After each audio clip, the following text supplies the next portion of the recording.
찬송가 111장을 찬송하시겠습니다. 찬송가 111장을 찬송하시겠습니다.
함께 기도하겠습니다.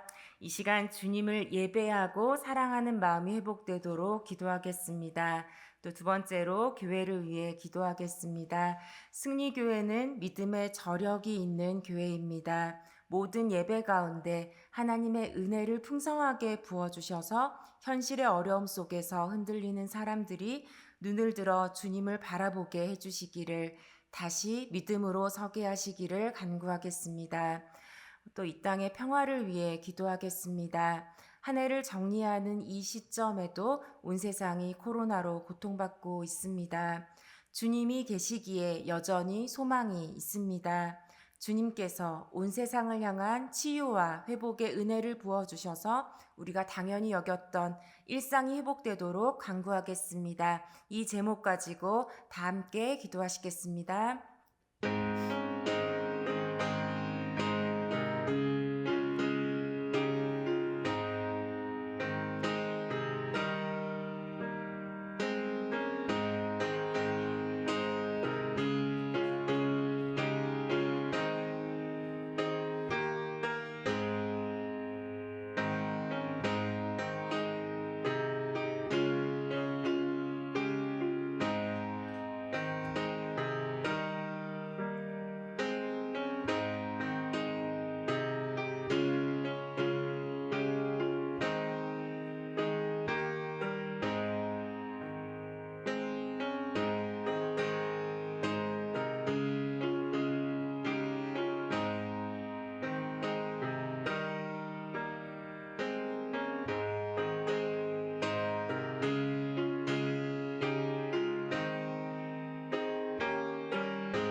오늘 우리에게 주시는 하나님의 말씀은 신약 누가복음 2장 25절에서 38절입니다.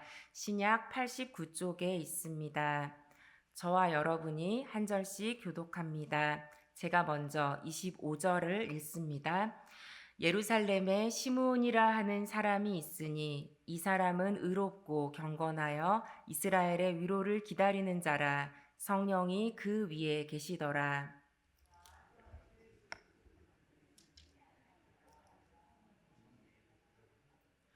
성령의 감동으로 성전에 들어가매 마침 부모가 율법의 관례대로 행하고자 하여 그 아기 예수를 데리고 오는지라. 주제여 이제는 말씀하신 대로 종을 평안히 놓아주시는도다. 이는 만민 앞에 예비하신 것이요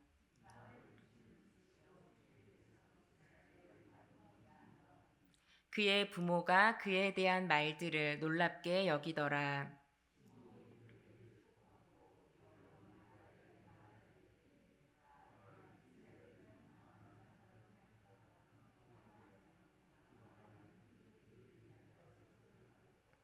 또 칼이 내 마음을 찌르듯 하리니 이는 여러 사람의 마음의 생각을 드러내려 함이니라 하더라.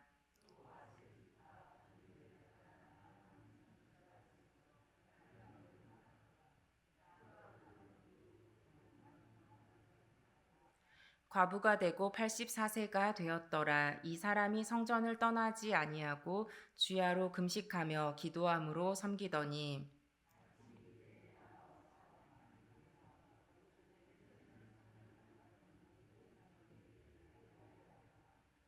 아멘.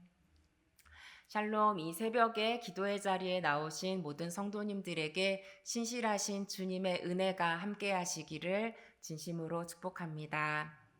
나는 같이 살기로 했다라는 책의 저자인 한근영 사모님은 가족들이 많이 아프셨습니다. 그래서 참 가족이 아프면 여러 가지 경험들을 하면서 살게 되는데요. 이분의 이제 아들이 6학년 말 때부터 좀 불안 증세가 나타나서 이 아들의 귀와 눈과 피부 감각이 극도로 예민해졌다고 합니다. 그래서 이제 학교 같은 공공장소에 가기가 좀 힘든 그런 상태였습니다.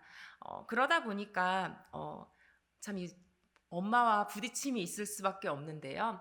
그 당시에는 그 병에 대해서 잘 이해함이 없었기 때문에 이 사모님께서 이 불안에 휩싸인 영혼에게는 뭔가 설득하는 것이 필요한 것이 아니라 좀 이렇게 안심시켜주는 것이 필요하다라는 것을 잘 알지를 못하셨다고 해요. 그래서 이 자녀는 학교에 가지 않으려고 하고 불안하고 두렵기 때문에 이 엄마는 어떻게든 학교는 그래도 보내야겠다라는 생각 때문에 아침에 이제 등교를 거부하는 아들과 함께 굉장히 심하게 말싸움을 한 뒤에 이 어머니인 한근영 사모님께서 하나님 앞에 이제 나아갔습니다. 하나님께서는 나를 위로해 주시겠지. 그런 마음으로 하나님의 이름을 부르며 나아갔는데요. 기도 가운데 드는 마음은 위로를 바라고 나갔는데 하나님은 회개하라는 그런 마음을 주셨다라고 합니다.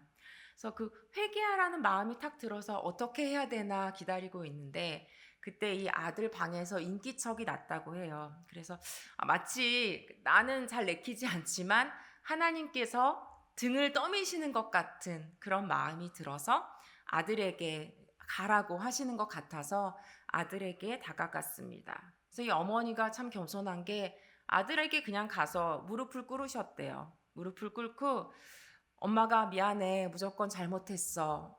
이렇게 이야기하는 순간 성령님께서 감동을 시켜주셔서 이 엄마도 눈물이 막 터져 나오고 이 자녀인 아들도 같이 울면서 이 엄마를 안아줬다고 합니다. 나중에 시간이 흘러서 아들이 이제 그때의 이야기를 솔직하게 그때 어떤 마음이었는지 이야기했는데요. 그때는 이제 본인도 그 병이 감당이 안 되는데 어딜 가도 네가 털고 일어나야지.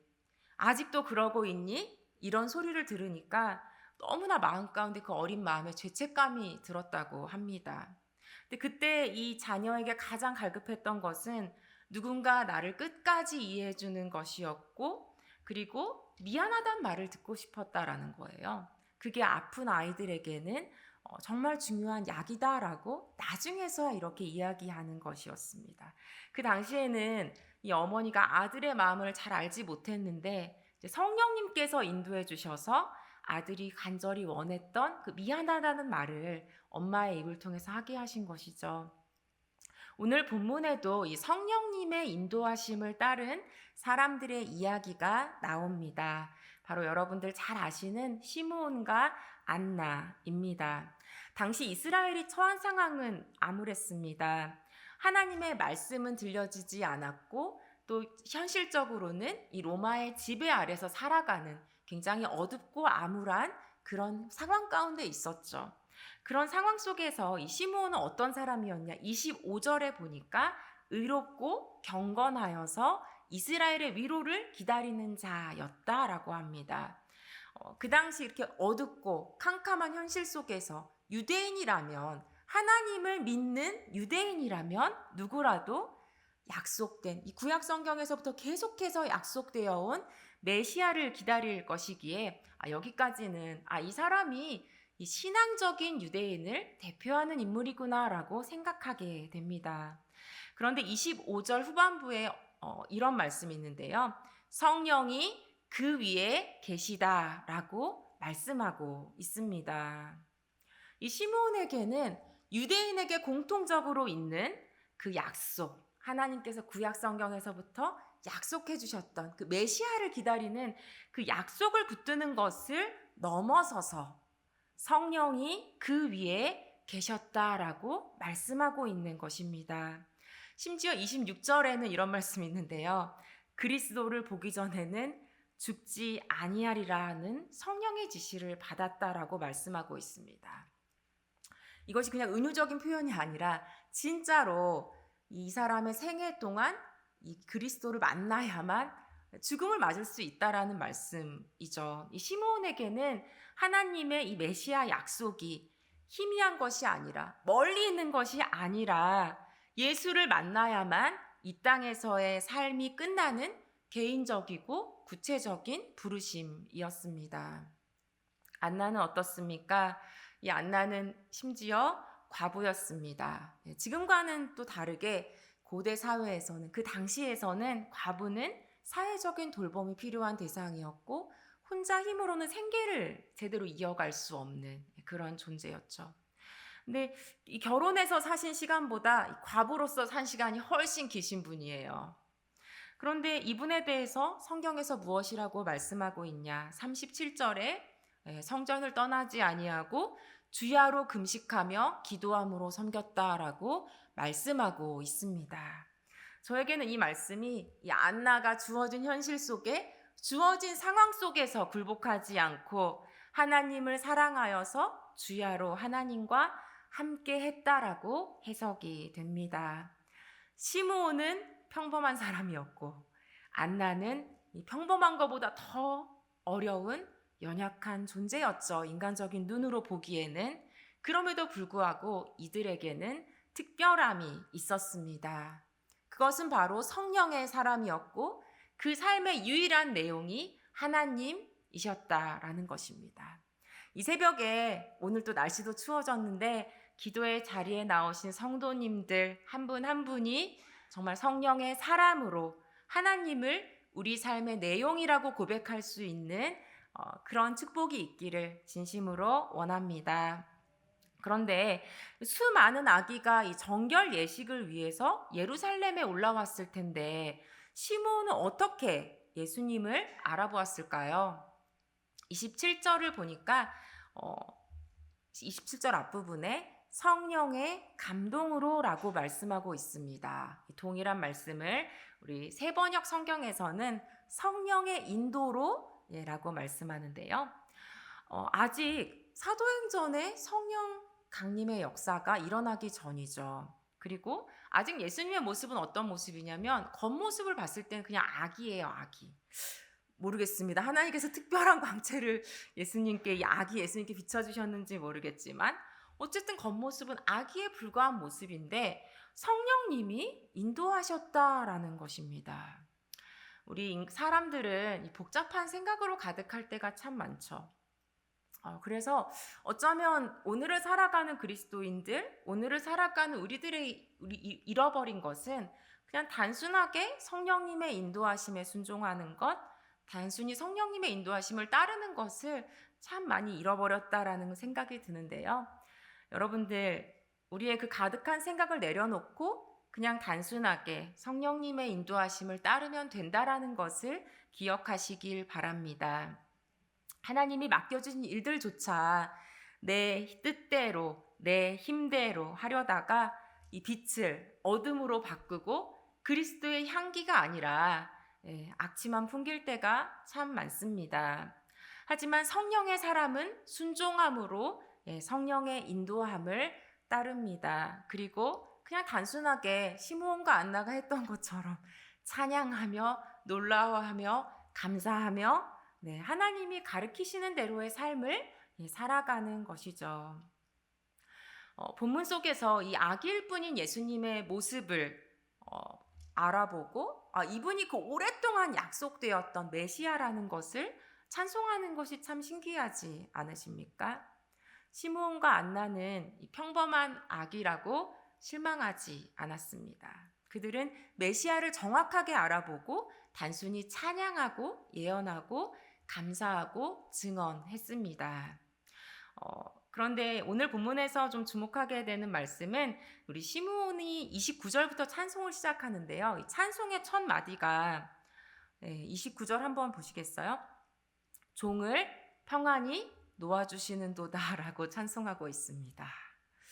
분명히 시므온은 이 하나님께서 주신 사명을 따라서 성령의 인도하심을 따라서 성령의 감동을 따라서 여기까지 와서 참 즐거운 인생이었을 것 같은데 무엇이라고 고백하냐면 종을 평안히 놓아주시는도다라고 찬송하고 있습니다. 그 부르심이 이 그리스도를 봐야지 죽을 수 있다는 이 부르심이 성령의 인도하심을 따르는 것이었지만 개인적으로는 좀 무거웠었고 이 기다림의 시간도 굉장히 길었다라는 것을 볼 수 있는데요. 그러니까 시므온이 지금의 말로 하면 이제 해방이군요라고, 이제 제가 하늘나라 갈 수 있군요라고 찬송하고 있는 것입니다. 그리고는 놀라운 말들을 하는데요. 내 눈이 주의 구원을 보았다. 이 아기인 예수님을 바라보면서 이방을 비추는 빛이다라고 놀라운 찬송을 계속해서 이어갑니다. 많은 사람이 인생의 길을 찾지 못하고 헤매기만 하다가 이 삶의 의미가 무엇인지, 이 사람이 왜 이렇게 살았는지 주변의 사람들도 잘 알기가 어려운 채로 삶을 마감하시는 분도 참 많습니다. 근데 시므온은 참 복받은 인생이라는 생각이 듭니다. 개인적으로는 스스로는 좀 무거웠을지 모르지만 성령 하나님이 약속해 주신 대로 예수 그리스도를 눈으로 보고 죽음을 맞이할 수 있었으니 참 복받은 인생입니다. 하나님께서 하시는 일을 많은 사람이 그냥 보지 못하고 내 삶을 그냥 이어가는 것에 급급해서 바쁘게만 살아가는데 이분은 하나님의 일하시는 것을 볼 수 있는 그 성령의 눈이 있었고 그 한가운데서 하나님을 찬양하고 선포하고 그 아기 예수님을 축복할 수 있었다니 참 행복한 인생입니다. 여러분, 안나는 축복받은 사람입니다. 세상 살면서 좋은 것, 맛있는 것 누리지 못하고 사치하지 못하고 살았을지 모르겠지만 날마다 기도하며 하나님을 만났고 그 성경학자들이 이게 나이가 84세라는 건지 아니면 결혼하고 84년이 흘렀다는 건지 그 두 가지 다 인정하거든요. 그러면 14살에 결혼했어도 지금 100세가 넘는 나이라고 볼 수 있는데요. 두 번째로 한다면 그렇게 나이가 많아서도 그 많은 노인이 되어서도 아기 예수님을 만났고 이 38절에 보니까 이 노인분이 하신 일은 38절 후반부에 예루살렘의 속량을 바라는 많은 사람이 기다렸다고 했잖아요. 모든 사람들은 알지 못했는데 그 모든 사람에게 예수에 대해서 그에 대하여서 말하였다라고. 놀라운 것이죠. 이 노인이 다른 사람은 보지 못하는 것을 선포하고 이 아기 예수가 그리스도라고 선포하는 것이죠. 여러분, 코로나라는 긴 터널 속에서 흔들리는 믿음을 가지고 계신 분들도 있을 텐데요. 우리의 그 흔들리는 마음을 시므온과 안나 앞에서는 핑계할 수 없다라는 것을 생각하게 됩니다. 전생애에 걸쳐서 하나님의 일하심을 기다렸고 매일 기도했고 성령의 인도하심을 따른 두 사람 앞에서 1년이 지났습니다, 주님. 주님, 아니 2년이 지금 다 돼갑니다. 그리고 이 어려움이 언제 끝나가는 것이냐라고 우리가 믿음 없음을 핑계하기가 어렵습니다. 누군가는 끝을 알 수 없는 눈앞의 어려움을 바라보며 어둠에 스스로를 방치하고 하나님과도 멀어지고 믿음도 하나님의 인도하심도 잃어버린 채 불안에 떨고 있는 사람도 있겠지만 하지만 시므온과 안나를 바라보십시오. 하나님이 준비시키시는 성령의 사람은 어둠 속에서 헤매는 인생이 아니라 어둠 속에서도 밝은 빛을 바라보고 기다리는 사람입니다. 여러분, 주님이 일하고 계십니다. 그 주님을 소망 가운데서 기다리며 어둠 속에서도 빛이신 주님, 영광이신 주님을 알아보고 선포하는 성령의 인도하심을 따르는 성령의 사람이 되시기를 진심으로 축복합니다. 함께 기도하시겠습니다. 좋으신 하나님, 하나님의 이름을 찬양합니다. 주님, 우리로 하여금 이 새벽에 불러주시고 하나님의 말씀 앞에 나오게 하시니 감사드립니다.